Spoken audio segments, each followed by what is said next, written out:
مظلوم رسی تحریک پاکستان کا وہ واضح ہے. پارٹی کی جو پریزیڈنٹ ہے، چیئرمین ہے محترم آج صادق خان اچھگزئی صاحب، اس کا یہ ویژن ہے کہ ہم قوم کے علاقے کی خدمت کر سکیں اس پارٹی کے ذریعے. بدقسمتی سے روزگار تو دے نہیں سکتے ہو، لیکن جو لوگوں نے خود اپنے آپ سے روزگار کا ایک سلسلہ بنایا، ایک ذریعہ بنایا، ان کو بھی آپ چھین رہے ہو، بند کر رہے ہو. ہمارے جو بلوچستان کے اس وقت جو اشتہارات کے سالانہ جو بجٹ ہے وہ 40 کروڑ روپے.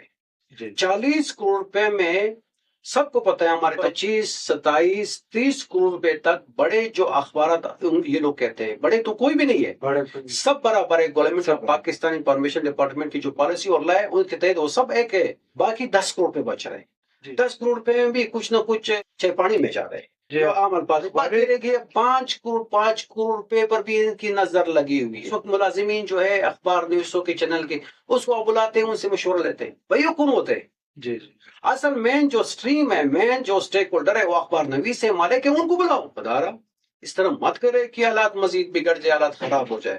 ایک طرف سے بارڈریں بند کر دیے، بے روزگاری کی شرح میں اضافہ کر دیا، ملازمین سرپائی احتجاج ہے، صحافی سرپائی احتجاج ہے، اخبار صنعت سے وابستہ افراد سرپائی احتجاج ہے. اب آخر کر بہت شکریہ مسائل نیوز کا اور آپ کی پوری ٹیم کا کہ آپ نے ہمیں مدعو کیا.